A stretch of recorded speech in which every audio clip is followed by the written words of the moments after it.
Chapter 1. The famous last name. Everybody knew the name Santoro. That was the problem. Before Nikki Santoro ever opened her mouth to sing a note, people had already decided what she sounded like.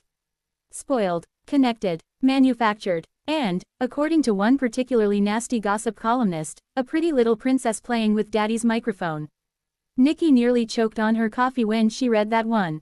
It was 1965, and she was sitting inside a Hollywood diner wearing oversized sunglasses, a cream-colored coat, and enough attitude to make the waitress nervous. Playing with daddy's microphone, Nikki repeated. Her best friend, Gloria Bell, snatched the newspaper from her. Don't read that trash. You were reading it first. I was checking the weather. The weather is on the back page. Gloria folded the newspaper. Fine, I was checking whether they mentioned you. They did, and now we're upset. Very. Then technically, I found what I was looking for. Nikki stared at her. Gloria smiled. You're welcome. Nikki rolled her eyes. This was her life. 24 years old, 1 recording contract, 2 failed singles, 3 expensive dresses she couldn't afford, and 1 father so famous that strangers practically expected Nikki to apologize for being born. Frankie Santoro wasn't simply a singer. Frankie Santoro was the singer. Women screamed when he entered restaurants. Men copied his suits. Radio stations played his records every hour. Casino owners in Las Vegas treated him like royalty. Frankie could walk into a room 20 minutes late and somehow make everybody else feel embarrassed for arriving early. He had sold millions of records, starred in movies, performed for presidents and had enough gold records hanging inside his mansion to decorate an entire hotel. And Nikki couldn't get a disc jockey in Cleveland to play her latest single. Yet somehow everybody believed she had everything handed to her. Maybe I should change my name, Nikki said. Gloria nearly spit out her coffee. To what? Nikki Smith. You don't look like a Smith. What does a Smith look like? Not like somebody wearing sunglasses indoors at 10 in the morning. Nikki removed them. Happy. No, now I can see how angry you are. Nikki reached across the table and grabbed the newspaper again. The headline wasn't even about her. Frankie Santoro returns to Vegas. Her name appeared halfway down the gossip column. Meanwhile, daughter Nikki continues attempting a singing career of her own. Sources around Hollywood wonder how many chances a girl gets when daddy owns half the room.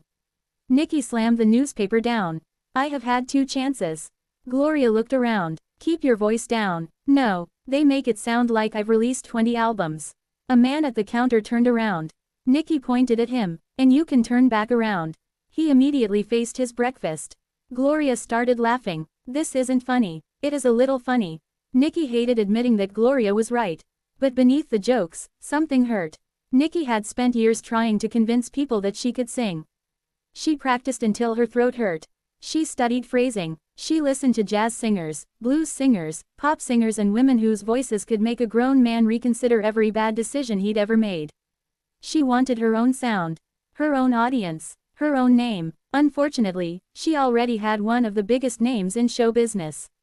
Santoro. It opened doors. Then people stood behind those doors whispering about why she'd been allowed inside. 3 hours later, Nikki walked into Monarch Records carrying her frustration like an expensive handbag. The receptionist immediately sat straighter. Good afternoon, Miss Santoro. Nikki. Of course, Miss Santoro. Nikki sighed. She headed upstairs. The hallway walls were covered with photographs of Monarch's biggest stars. Johnny Blake, the Dreamettes, Bobby Ray, Carla King, and, naturally, Frankie Santoro.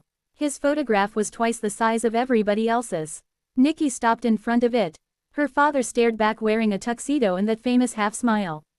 Show off, she whispered. You talking to photographs now? Nikki turned. Vivian Chase stood behind her. Of course, if Nikki had made a list titled People I Don't Need to See Today, Vivian would have been numbers 1 through 7.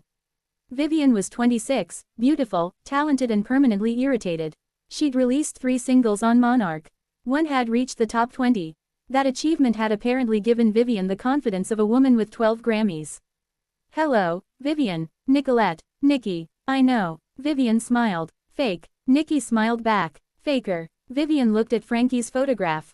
Must be nice. Nikki already knew where this was going. What? Having family on the walls. My father doesn't own Monarch. No, they just act like he does. And what exactly is your point? Vivian shrugged. No point. There was always a point when somebody said there was no point. Vivian stepped closer. I just think some of us have to work harder. Nikki laughed. There it was. You think I don't work? I didn't say that. You didn't have to. Vivian adjusted her purse. My father sells insurance. Congratulations. He couldn't get me a record contract. My father didn't get me mine. Vivian's eyebrows rose. Oh, honey. That honey nearly started a felony. Nikki stepped forward. Say what you actually want to say. Vivian smiled again. I just did. Then she walked away. Nikki watched her disappear down the hallway. Top 20 and suddenly she's Aretha Franklin, Nikki muttered. Nikki. She turned. Her producer, Harold Green, stood in his office doorway. Inside, Nikki entered. Harold closed the door. What happened? Vivian happened. Again. She thinks Daddy bought Monarch Records and gave it to me for Christmas. Harold rubbed his forehead. Forget Vivian. Gladly. I've got bigger problems. Nikki sat down. Harold placed a sales report on his desk.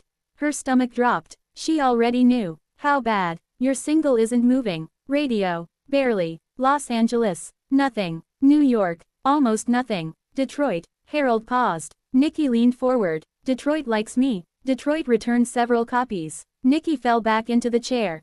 Damn. Harold tried not to laugh. It's not funny. I'm not laughing. You're smiling. I smile when I'm uncomfortable. Well, get comfortable because apparently my career is dead. Nobody said that. They don't have to. Harold walked behind his desk. The label is getting nervous. Nikki stared at him. They're dropping me. Not yet. The words not yet landed harder than yes. Harold continued. They want another single. Good. But it needs to work. Wonderful. No pressure. Nikki. What? You wanted honesty. I wanted encouragement with a light sprinkling of dishonesty. Harold laughed. Then his expression changed. There is something else. Nikki narrowed her eyes. She knew that tone. What? Your father called. Her entire body stiffened. Why? He heard about the numbers. Of course he did. He offered to help. Nikki stood. No, you don't even know what he offered. I don't care. He can make one telephone call. No, Nikki, absolutely not. Harold sighed. This industry is about connections. And everybody already thinks I'm here because of his connections. Who cares what everybody thinks? I do. The room went silent. Nikki looked toward the wall. Another photograph of Frankie. Of course. The man was everywhere. I love my father, she said quietly. But I don't want to be successful because Frankie Santoro made a telephone call. Harold studied her. What if that call saves your contract? Nikki didn't answer. Because that was the terrifying part. Maybe it could. And if Frankie saved her career, Nikki knew exactly what Hollywood would say. Daddy did it. Again. Harold opened his desk drawer. I might have another option. He pulled out a small reel of tape. Nikki looked at it. What is that? A song. Whose? Some songwriter nobody wants to work with. That's encouraging. He's difficult. How difficult? He threw an ashtray at a record executive. Nikki blinked. Was the executive injured? Needed stitches. Good lord. But the man can write. Harold handed her the tape. Listen to it. Nikki examined the handwritten label. Walk away, baby. That's the title. That's the title. Sounds angry. It is. Good. Nikki slipped the tape into her purse. She walked toward the door. Nikki. She turned. Harold leaned against his desk. If this doesn't work, Monarch may not give us another shot. For once, Nikki didn't have a joke. She looked down at the tape. One song, one chance, and one famous last name. Everybody expected to rescue her. Nikki lifted her chin. Then we'd better make it work. She opened the door. Vivian happened to be standing in the hallway. Clearly listening. Nikki smiled. Lose something? Vivian didn't blink. Just passing by. For 5 minutes. Vivian's face tightened. Nikki walked past her. Then stopped. Oh, Vivian. Yes. If you're going to listen at doors, take your earrings off. Vivian touched her enormous dangling earrings. They make noise. Nikki kept walking. Behind her, Harold burst out laughing. For the first time all day, Nikki smiled. Let Hollywood talk. Let the gossip columns drag her. Let Vivian Chase stand outside every door in California with a drinking glass pressed against the wall. Nicolette Santoro was tired of explaining why she deserved to be in the room. Now she needed a hit. And inside her purse was either the song that would finally give her one, or the soundtrack to the end of her career. Either way, everybody was about to hear it. Chapter 2. The song nobody wanted. By the time Nikki Santoro got home, she had played Walk Away, Baby 6 times. The first time, she hated it. The second time, she thought it was strange. The third time, she started tapping her foot. By the sixth time, she was standing in the middle of her living room with one shoe off, singing into a hairbrush like she had just booked the Copa. Gloria walked in without knocking. She stopped. Nikki froze. Gloria looked at the hairbrush. Then at Nikki. Then at the record player. Should I come back when your concert is over? Nikki dropped the hairbrush onto the sofa. Shut up. Gloria laughed so hard she had to grab the wall. You were performing. I was listening. With choreography. There was no choreography. You kicked your shoe across the room. That was emotion. That was dangerous. Nikki picked up the shoe. Listen to this. Gloria sat down. Nikki restarted the tape. The song began with a sharp guitar riff, then a heavy drumbeat. The lyrics were bold, sarcastic and a little mean. Exactly Nikki's mood. By the chorus, Gloria's eyebrows were up. When it ended, Nikki turned around. Well, Gloria hesitated. Nikki frowned. That bad? No, you paused. I was thinking. That usually means bad. Gloria stood. It sounds different. Different good or different unemployment? Gloria smiled. Different hit. Nikki stared at her. You mean that? Yes. Gloria walked toward the record player. It doesn't sound like your father. That was all Nikki needed to hear. She smiled. Exactly. It doesn't sound like Monarch either. Even better. It sounds like something people will either love or absolutely hate. Nikki shrugged. That's still more interesting than ignoring me. Gloria pointed at her. Now that is the first smart thing you've said all week. Nikki grabbed a pillow and threw it. Gloria ducked. Violence. See, the song is already changing you. The next morning, Monarch Records was less enthusiastic. Harold sat at the head of the conference table. Nikki sat beside him. Across from them were three label executives who looked as though smiling required written approval. Mr. Dobbins ran sales. Mr. Klein ran promotion. Mr. Mercer ran everything else and reminded people of that fact every 17 minutes. The tape clicked off. Silence. Nikki waited. Nobody spoke. Finally, Mr. Mercer leaned back. No. Nikki blinked. That was fast. It doesn't fit you. You heard it once. I've heard enough. Nikki looked at Harold. Harold looked at the ceiling. Coward. Mr. Klein folded his hands. It is aggressive. So, you're a young lady. I noticed. Mr. Dobbins cleared his throat. People like you sweet. Who are these people? Your audience. My audience returned my last single in Detroit. Harold coughed to cover a laugh. Mr. Mercer frowned. Nicolette. Nikki. Nicolette. Here we go. We believe your image should be softer. Nikki leaned forward. My image isn't selling records. Mr. Mercer stiffened. It takes time. I've had time. We're developing you. You're developing me into somebody nobody wants to hear.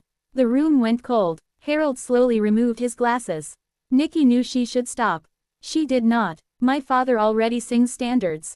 Half the women on this label sing love songs. Vivian is out there singing about crying in the rain like she invented water. Harold closed his eyes. Mr. Klein looked down. Mr. Dobbins definitely smiled. Mr. Mercer did not. This is not about Vivian.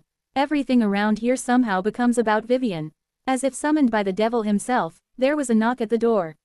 Vivian Chase walked in. Nikki stared. You have got to be kidding me.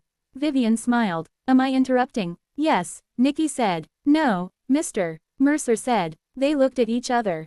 Vivian stepped inside. I was told Mr. Klein wanted me. Later, Klein said quickly. Vivian's eyes moved to the tape recorder. Then to Nikki. Then to Harold. What are we listening to? Nothing, Nikki said. Vivian smiled. So probably Nikki's new single. Nikki leaned back. Careful, that joke almost had a pulse. Harold coughed again. Vivian ignored her. Mr. Mercer stood. We're done here. Nikki stood too. No, we're not. Mercer stared. Excuse me, I want to record the song. No, I want one session. No, one. No. Nikki planted both hands on the table. If it sounds terrible, I walk away from it. Mr. Mercer looked annoyed. And if it doesn't, then you release it. The room went quiet. Vivian's smile disappeared. Mr. Mercer looked at Harold. Harold shrugged. She's serious. I can see that. Mercer studied Nikki for a long moment. Finally, he sighed. One session. Nikki smiled. One session. If I hate it, it's over. Fine. And you're paying for the overtime. Her smile faded. How much overtime? Harold jumped in. We'll discuss that later. Nikki narrowed her eyes. She knew that meant expensive. Still, she had one. Barely. Vivian crossed her arms. Congratulations. Nikki turned. Thank you. I hope the song is good. No, you don't. Vivian smiled. No, I really don't. At least she was finally honest. The songwriter arrived 2 days later. His name was Lane Harwood. Nikki expected an angry old man with nicotine fingers and a drinking problem. Instead, Lane walked into Studio B wearing black trousers, a white shirt with the sleeves rolled up, and sunglasses he had absolutely no reason to be wearing indoors. He was tall, handsome, annoyingly handsome. Nikki immediately disliked him. Probably. He removed his sunglasses. You Nikki Santoro. She crossed her arms. You Lane Harwood. He looked around. Unless another songwriter with terrible judgment showed up. Nikki glanced at Harold. This is the ashtray man. Lane looked offended. One time, you threw an ashtray at somebody. He deserved it. Did he? He suggested changing a bridge. Nikki stared. That seems reasonable. It was a terrible bridge. Harold stepped between them. Wonderful. Everybody's getting along. Lane walked toward the piano. I heard your records. Nikki sighed. Here it comes. You don't like them. No. At least he was quick. They're boring. Nikki stared. You traveled all the way across town to insult me. You asked to sing my song. I can change my mind. No, you can't. Nikki laughed. Oh, really? Lane sat at the piano. Because your last record died. Harold whispered. Lane. Nikki's eyes narrowed. Excuse me. Lane played a chord. And mine never got recorded. Another chord. So right now we're both losers. Harold looked horrified. Nikki stared at Lane. Then, unexpectedly, she laughed. Lane looked up. What? That may be the nicest thing anybody in this building has said to me. He smiled. For half a second, Nikki forgot she was supposed to dislike him. That annoyed her even more. Lane pointed toward the microphone booth. Sing. No warm-up. You've had 24 years. That's not how voices work. Sing. Nikki walked into the booth. Harold leaned toward Lane. You could try being less unpleasant. Lane shrugged. She'll live. Nikki put on the headphones. I can hear you. Lane smiled. I know. She rolled her eyes. The band started. The first take was terrible. The second was worse. By the third, Nikki was ready to throw Lane's ashtray herself. He stopped the music. No. Nikki ripped off one side of the headphones. What now? You're singing pretty. I am a singer. Not for this song. What do you want? Attitude. I have attitude. You have polish. Nikki glared at him. Lane pointed. That. Sing like that. Nikki froze. Like what? Like you want to slap me. That won't be difficult. Perfect. The band started again. This time Nikki stopped trying to sound elegant. She stopped worrying about breath control. She stopped thinking about Frankie Santoro. She thought about the gossip columns. Vivian. The returned records. Every person who had ever said daddy bought her career. And Lane Harwood's smug face. Then she sang. When the final note ended, nobody moved. Nikki opened her eyes. Harold was standing. The drummer grinned. Lane said nothing. Nikki stepped out of the booth. Well, Lane picked up his sunglasses. That'll do. Nikki stared. That'll do. Harold shouted. That was fantastic. Nikki pointed at Lane. And he says that'll do. Lane put his glasses on. If I tell you it was brilliant, you'll get comfortable. Nikki walked toward him. You are unbelievable. You're welcome. She wanted to hit him. She also wanted to record 10 more songs with him. Neither feeling was particularly comforting. Across the hallway, Vivian Chase stood behind the studio door. Listening. Again. This time she wasn't smiling. She heard enough to know Nikki had something. Something dangerous. Something different. Vivian walked toward the pay phone near the elevator. She dropped a coin into the slot. Dialed. Waited. A man's voice answered. Vivian lowered her voice. It's me. Pause. Yes, her. She looked back toward Studio B. They're recording something new. Another pause. No, I don't know the title yet. She smiled slowly, but I can find out. That evening, Nikki went home exhausted. Before she could pour herself a drink, the telephone rang. She picked up. Hello, Nicolette. She froze. Only one person said her full name like that. Hi, Daddy. Frankie Santoro's voice filled the line. I heard you recorded something today. Nikki closed her eyes. Hollywood had no secrets. How? People talk. People need hobbies. Frankie laughed. I also heard the label doesn't like the song. They haven't heard the final. They don't have to. Nikki's expression changed. What does that mean? Frankie paused. I know Lane Harwood. Of course he did. Everybody knows everybody in this town. Be careful with him. Why? Another pause. Longer this time. Because Lane doesn't just write songs. Nikki gripped the telephone. What are you talking about? Frankie's voice lowered. He collects secrets. Nikki looked toward the tape on her table. Chapter 3. Number 1 with a bullet. The first time Nikki Santoro heard, "Walk Away, Baby," on the radio, she nearly drove her car into a mailbox. It happened at 8:17 on a Tuesday morning. Nikki had been halfway through Hollywood Boulevard, wearing sunglasses and drinking coffee from a paper cup, when the opening guitar riff came through the speakers. She froze, then screamed, "Oh my God!" The car behind her honked. Nikki slammed on the brakes. The coffee flew. Her sunglasses slid down her nose. The driver behind her leaned out his window. "Move." Nikki rolled down hers. "That's me." "What?" "On the radio." The man stared at her. Then looked at the radio. Then back at Nikki. "Congratulations. Now move." Nikki pulled over so fast she nearly hit the curb. She turned the volume all the way up. There it was. Her voice. Sharp, bold, angry, sexy, different. Nothing like the soft little songs Monarch had been forcing on her. Nothing like Frankie Santoro. Nothing like anybody else on the station. When the chorus hit, Nikki started laughing. Then crying. Then laughing again. By the time the song ended, her mascara had given up on life. The disc jockey came back on. That was Nikki Santoro with the brand new, "Walk Away, Baby." Phones have been lighting up all morning. Looks like Miss Santoro may finally have herself a hit. Nikki screamed again. A woman walking her dog jumped. "Sorry." The woman frowned. Nikki pointed at the radio. "That was me." The woman stared. "Lovely." Then kept walking. Nikki blinked. Some people have no sense of occasion. By noon, Monarch Records looked like somebody had announced free money in the lobby. Telephones rang non-stop. Secretaries ran through hallways. Salesmen shouted numbers. Radio programmers were calling from Chicago, Detroit, New York and Philadelphia. Detroit. Nikki stood inside Harold's office holding the sales sheet. Detroit. Harold smiled. Detroit. They returned my last single. They want this one. How many? 5,000 more copies by Friday. Nikki dropped into the chair. 5,000. That's just Detroit. She covered her mouth. Harold leaned against his desk. Los Angeles added it to heavy rotation. What about New York? Starting tonight. Nikki stood again. She couldn't sit. She couldn't breathe. She couldn't stop smiling. This is happening. Harold pointed at her. Do not get excited yet. She stared. Why do you always ruin things?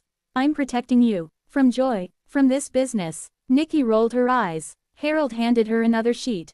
Regional chart. She looked. Number 17. Nikki blinked. 17. After 4 days. She looked again. Is that good? Harold stared at her. Nikki. What? It's very good. She screamed. Harold covered his ears. The office door opened. Mr. Mercer stood there. Nikki stopped. He looked at her. She looked at him. Then smiled. Well. Mercer sighed. Don't start. Oh, I'm starting. Nicolette. Nikki. He entered. You were right about the song. Nikki placed a hand against her chest. Could you repeat that? No. Harold, did you hear him? I heard him. Write down the date. Mercer ignored her. We're increasing promotion. Nikki's smile widened. How much? Full radio push. Her mouth dropped. National. Yes. Nikki turned to Harold. He was smiling now too. Mercer continued. We also booked television. What television? The Saturday Night Music Hour.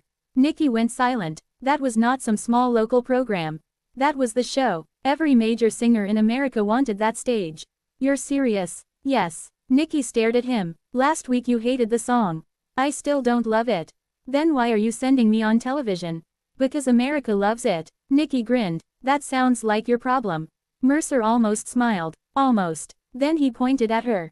Do not embarrass this label. Nikki placed her hand over her heart. I would never. Harold and Mercer both stared at her. Nikki frowned. What? The news reached Vivian Chase before lunch. She found out from a hairdresser. That made it worse. Vivian was sitting under a dryer when the woman beside her opened a magazine. Did you see Nikki Santoro's new song is climbing? Vivian froze. What? The woman looked over. Oh, honey, yes. They're saying it could be huge. The hairdresser turned down the dryer.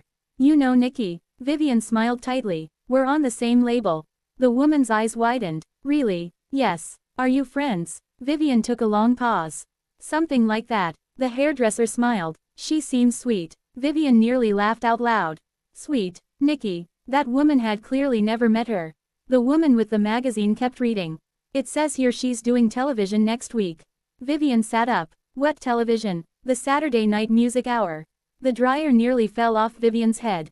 What? The entire salon looked over.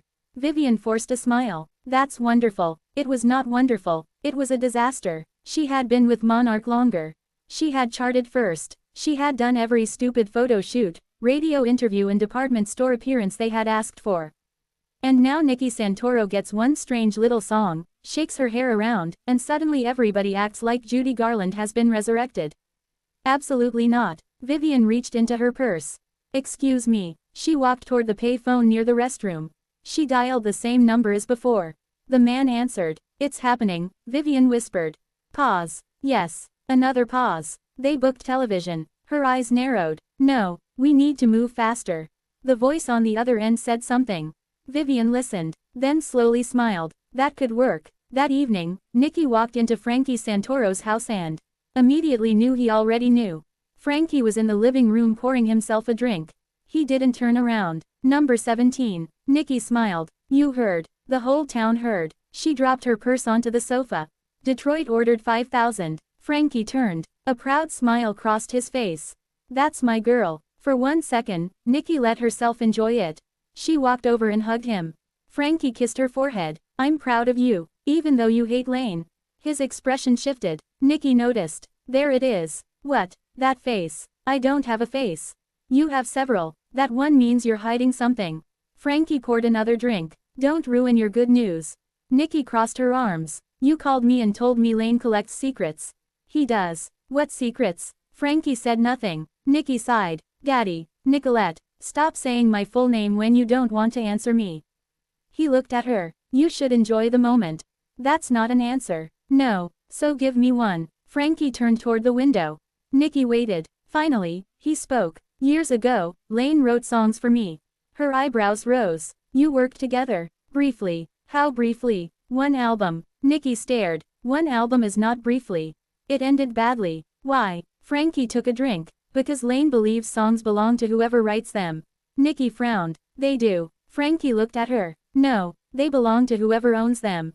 The room changed. Nikki understood immediately. Money. Publishing. You took his publishing. Frankie's jaw tightened. I bought it. Did he want to sell? Silence. Nikki laughed once. Oh, it was business. Apparently Lane didn't think so. Frankie looked annoyed. Lane thinks everything is personal. Maybe because people keep doing personal things and calling them business. Frankie stared. Nikki immediately knew she had gone too far. Still, she didn't take it back. Finally, Frankie said, be careful. With him or with you. That one landed. Frankie's eyes hardened. Nikki grabbed her purse. I should go. Nikki. She stopped. I am happy for you. She looked back. I know. Then she left. 3 days later, Walk Away, Baby, hit number 9. Then number 6. Then number 3. By the following Monday, Nikki walked into Monarch and found people standing in the hallway. They clapped. She stopped. What happened? Harold emerged from his office holding Billboard magazine. He didn't say anything. He just handed it to her. Nikki looked down. Her eyes went straight to the chart. Number 1. She stopped breathing. Harold. I know. She looked again. 1. Walk Away, Baby, Nikki Santoro. Her hands shook. No. Yes. No. Yes. She looked at him. I'm number 1. You're number 1. The hallway erupted. People cheered. Secretaries hugged her. Someone popped champagne. Mr. Mercer walked out pretending he had expected this all along. Nikki laughed. She cried. She hugged Harold. Then she looked across the hallway. Vivian stood near the elevator. Still, expressionless. Nikki's smile faded slightly. Vivian walked over. Everybody watched. She stopped in front of Nikki. Congratulations. Nikki studied her. Thank you. Vivian leaned in. Enjoy it. Nikki frowned. What does that mean? Vivian smiled. Nothing. There was always something when Vivian said nothing. Before Nikki could respond, the elevator opened. Vivian stepped inside. The doors closed. Nikki stared after her. Harold walked up beside her. Forget her. Trying. Today is your day. Nikki looked down at Billboard again. Number 1. Her name. Not Frankie's. Not somebody else's. Hers. For the first time, Nikki Santoro had something nobody could take away. Or so she thought. Because across town, a gossip columnist was sitting at a typewriter. And beside him sat a folder. Inside the folder were photographs, contracts, old letters, and one headline already typed across the top. Did Frankie Santoro secretly buy his daughter a number 1 hit? ND sooner or later, sweetheart, he uses them. Chapter 4. Champagne and Jealousy. By Friday night, Nikki Santoro had been number 1 for 6 days. 6 glorious, exhausting, suspicious days. She had done radio interviews before breakfast, magazine photographs before lunch, television rehearsals after dinner, and smiled so much her cheeks hurt. Everybody suddenly loved her. People who had ignored her 3 months earlier now acted as if they had discovered her personally. Disc jockeys called her the voice of a new generation. Fashion magazines wanted to know what lipstick she wore. Men who had never returned her calls were suddenly sending flowers. And Monarch Records, the same label that had practically held a funeral for her career, was throwing her a champagne party at the Sunset Continental Hotel. Nikki stood in front of her mirror wearing a silver dress that shimmered every time she moved. Gloria sat on the bed eating peanuts from a bowl. "You look expensive," Gloria said. "I am expensive. You owe me $12. Nikki turned. "Why do you always ruin my glamorous moments?" "Because glamour doesn't cancel debt." Nikki laughed. Then she looked at herself again. Tonight should have felt perfect. Instead, she felt nervous. That morning, somebody at Monarch had told her a gossip columnist named Roger Vail was working on a story about her. Nobody knew what kind, or at least nobody claimed to know. In Hollywood, nobody knows usually meant everybody knew and was enjoying watching you panic. Gloria noticed Nikki's expression. "What? Nothing. You've been saying nothing all day." "I'm fine." "That means you're not fine." Nikki picked up her purse. "There's a rumor some columnist is writing about me."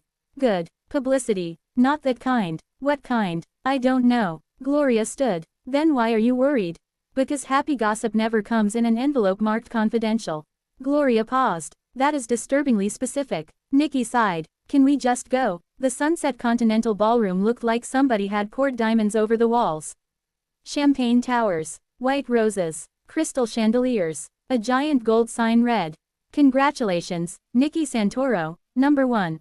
Nikki stopped in the doorway. For one beautiful moment, she forgot the gossip. People applauded. Cameras flashed. Harold rushed over and kissed her cheek. "There she is." Nikki smiled. "You did all this." "Monarch did." "Then I should probably check my contract." Harold laughed. Mr. Mercer appeared holding champagne. "Nikki, tonight you are not allowed to complain." "I'll do my best." "Your best scares me." Reporters surrounded her almost immediately. "How does it feel to be number 1? "Surprising." "Did your father give you advice?" "He told me not to read reviews." "Did you listen?" "No." They laughed. "What does Frankie think of the song?" "He likes that it sells." More laughter. Nikki had learned quickly that if she joked first, reporters had less room to turn her into one. Then she saw Vivian, across the ballroom, red dress, perfect hair, champagne glass, and a smile that looked like it had been sharpened. Gloria followed Nikki's eyes. "Oh no, what? That woman came dressed for somebody else's funeral." Nikki laughed. "Be nice." "I am being nice. You just called her a widow." "I said funeral. She might be the killer." Nikki nearly spit out her champagne. Vivian walked over. "Having fun?" Nikki smiled. "Trying." Vivian kissed the air near Nikki's cheek. "Congratulations again." "Thank you again." Vivian looked around. They really went all out. Apparently. For one song. Nikki's smile froze. There it was. Gloria raised an eyebrow. Vivian took a sip. "I'm just saying, Monarch didn't do this when I hit number 18. Gloria muttered, "Maybe because 18 is not 1. Vivian turned. "Excuse me." Gloria smiled. "I said the flowers are stunning." Nikki bit her lip. Vivian looked back at Nikki. "I hope you enjoy tonight." "Why does everybody keep saying that like I'm dying tomorrow?" Vivian shrugged. "Hollywood moves fast. So do elevators. Yet somehow you keep standing around mine." Vivian's smile disappeared. Gloria whispered, "Oh, that was good." Nikki smiled sweetly. Vivian walked away. Gloria grabbed Nikki's arm. "You know she hates you." "She doesn't hate me." Gloria stared. "Nikki. Fine. She hates me. She hates your dress." "Everybody hates my dress." "I like your dress. You're wearing green. And, you told me yesterday silver makes people look cold." "That was before I saw you in it." Nikki laughed. "Fake friend. Honest friend with flexible opinions." Frankie arrived 20 minutes later. The room changed. That was what Frankie Santoro did to rooms. People straightened. Reporters moved. Women suddenly remembered how to smile. Even Nikki had to admit her father knew how to enter a party. Frankie wore a black tuxedo and carried himself like the building had been constructed for his arrival. He hugged Nikki. "Look at you." She smiled. You're late. I'm Frankie Santoro. That is not a time zone. He laughed. I brought you something. He handed her a small velvet box. Nikki opened it. Inside was a diamond bracelet. She stared. Daddy. For number one. It's too much. It's not enough. She hugged him tightly. Cameras flashed. And somewhere across the room, Roger Vale smiled. He had just gotten exactly the photograph he wanted. Famous father. Number one daughter. Diamond bracelet. Perfect. He scribbled something in his notebook. Vivian noticed. Then quietly walked toward him. An hour later, Nikki was near the stage talking with a radio executive when Harold suddenly appeared. His face looked wrong. Nikki. She kept smiling. Yes. We need to talk. Now. Yes. That smile disappeared. Harold guided her toward a side hallway. Frankie followed. What happened? Nikki asked. Harold held a folded newspaper. Technically, it was tomorrow's paper. Somebody had gotten an early edition. Nikki knew before he opened it. She knew. Harold unfolded the front entertainment page. There it was. Big black letters. Did Frankie Santoro buy his daughter a hit? Nikki stopped breathing. Below the headline was a photograph of her and Frankie from 30 minutes earlier. The bracelet visible. She snatched the paper. The article claimed Frankie had used his influence to pressure radio programmers. It suggested Monarch had only released the record because Frankie had threatened to leave the label. It mentioned Lane Harwood, publishing rights, private meetings, unnamed sources, always unnamed. Nikki read faster. Her hands started shaking. This is garbage. Frankie took the paper. His face hardened. Roger Vale. You know him. Unfortunately. Harold looked toward the ballroom. We need to get you out. No, Nikki. I am not leaving my own party. This story is about to spread. It already has. They turned. Reporters were whispering. Somebody had brought another copy into the room. Then, another. The energy changed immediately. Congratulations became questions. Questions became stares. Nikki saw Vivian across the ballroom. Watching. Not smiling. But not surprised either. That bothered Nikki more. Roger Vale approached. Nikki. Harold stepped between them. Not tonight. Roger ignored him. Nikki, any comment on your father's involvement in radio promotion? Nikki stared at him. My father did not buy my record. Did he contact Monarch? Ask Monarch. Did he contact radio stations? I don't know. Did he finance promotion? No. You're certain? She stepped closer. Are you accusing me of lying? Roger raised his hands. I'm asking. You seem to be doing more writing than asking. Cameras moved in. Frankie grabbed Nikki's arm. Enough. She pulled away. No. She turned back to Roger. You wrote that my father bought me a hit. I wrote that sources claim. Name them. Silence. Nikki laughed. That's what I thought. Roger stayed calm. Would you deny Frankie Santoro has influence? Of course he has influence. He's Frankie Santoro. A reporter shouted. Then how can anybody know your success is real? That one hit. Nikki turned. Excuse me. The reporter repeated it. How can people know the song earned number one without your father's connections? The ballroom fell quiet. Nikki stared at the faces around her. This was exactly what she had feared. She had finally done it. Number one. And they were still talking about him. She looked at Frankie. Then at Harold. Then across the room at Vivian. Vivian looked away. Interesting. Nikki stepped toward the nearest microphone. My father is famous. Cameras flashed. My father knows everybody. More flashes. My father probably knows people I haven't met yet. A few laughs. But he didn't sing that record. Silence. He didn't stand in that booth. Her voice sharpened. He didn't take the bad reviews. She looked directly at Roger. He didn't have records returned. Someone laughed nervously. He didn't spend years being told he only had a career because of his last name. Frankie looked down. Nikki continued. And if anybody thinks Frankie Santoro can buy a number one record that people hate, then please tell every rich father in America. Apparently we've solved the music business. Laughter broke out. Even some reporters smiled. Nikki lifted her champagne glass.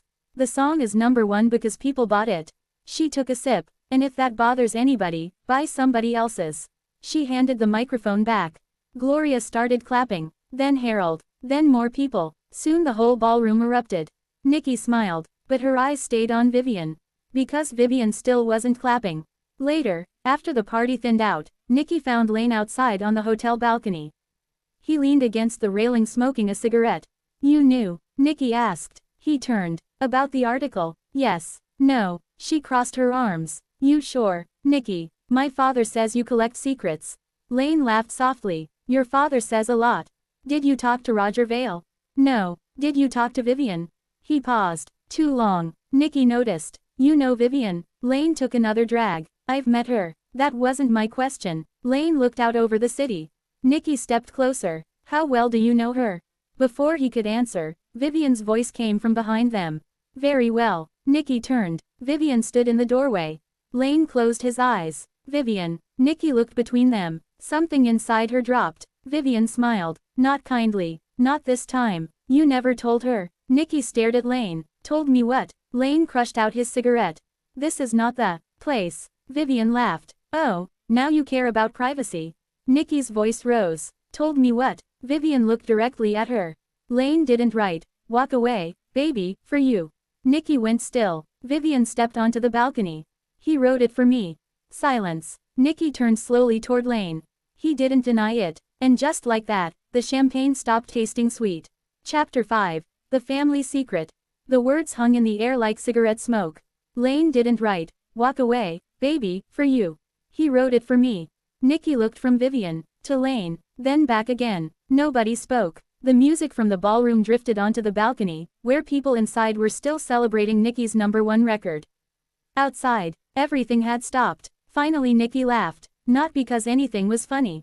Because sometimes laughter was the only thing keeping tears from showing up uninvited.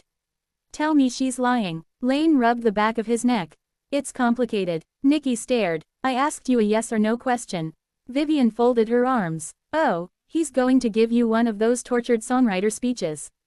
Vivian. No. She stepped toward Nikki. Ask him who was sitting at his piano the day he finished that song. Nikki looked at Lane. Silence. Ask him whose name was written across the top of the notebook. Silence. Ask him who rejected it.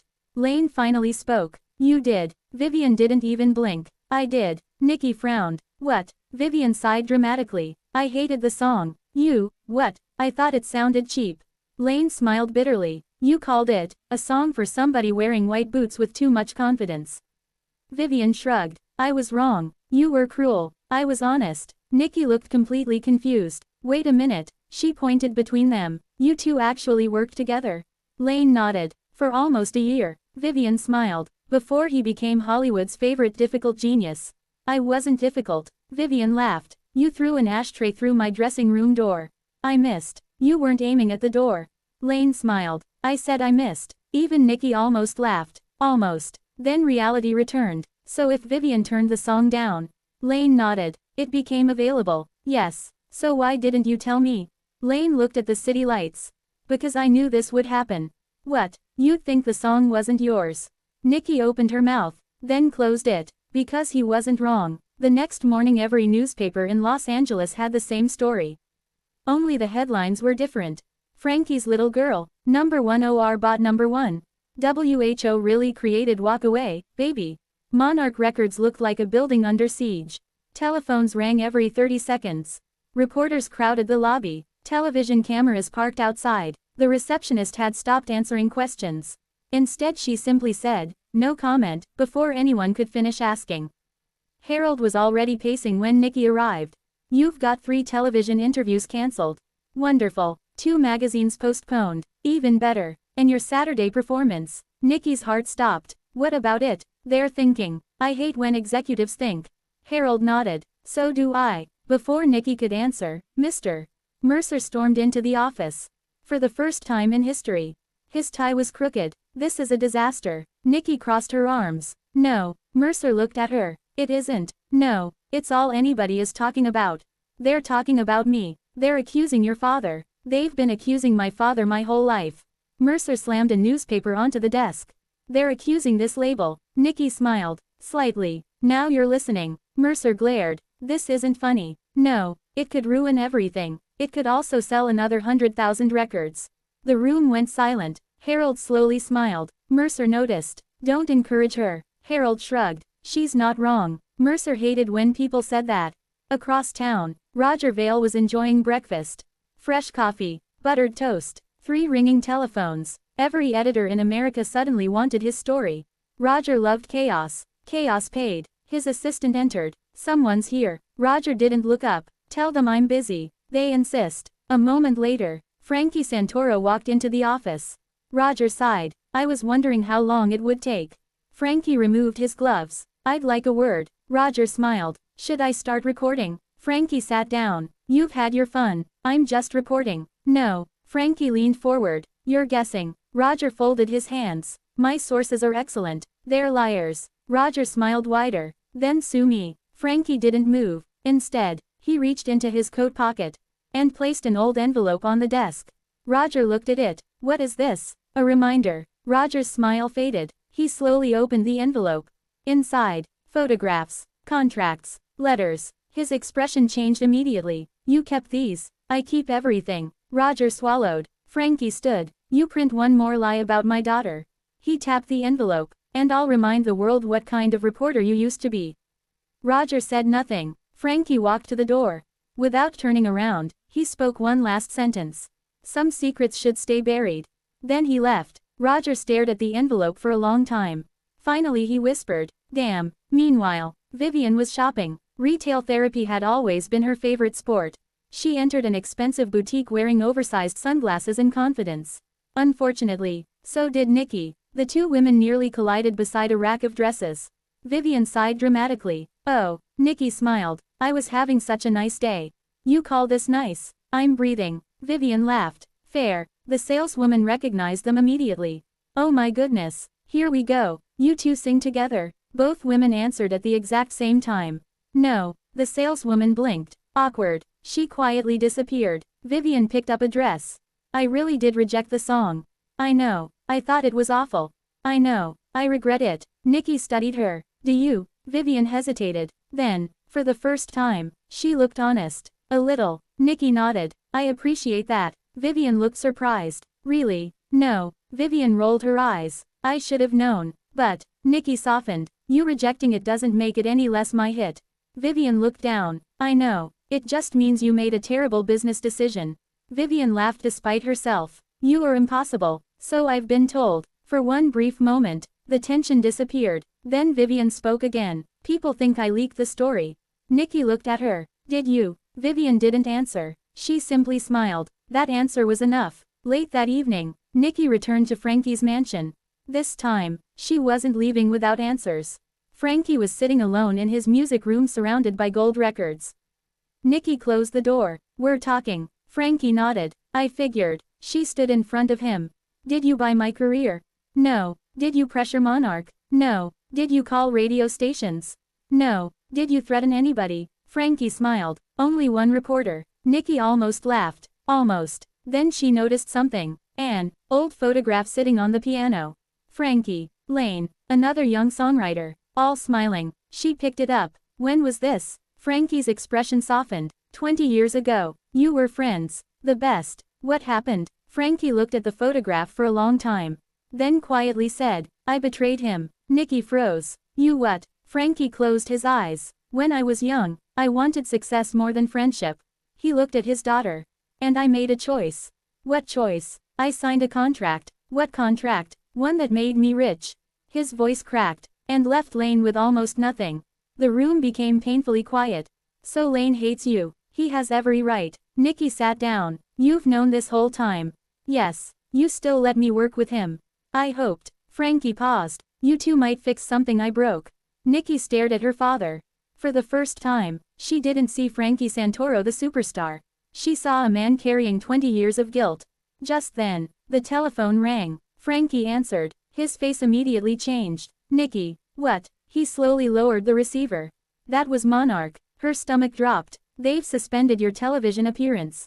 Silence. But that's not the worst part. Nikki whispered. What could possibly be worse? Frankie looked directly into her eyes. They've received a legal letter. From who? He took a deep breath. Lane Harwood. Nikki's world stopped. Frankie continued. He's demanding ownership of Walk Away, Baby. Another pause. And he says if he doesn't get it. He looked down at the letter. He's prepared to destroy everyone involved. Outside, thunder rolled across Hollywood. Inside, the Santoro family realized that the biggest fight of their lives had only just begun.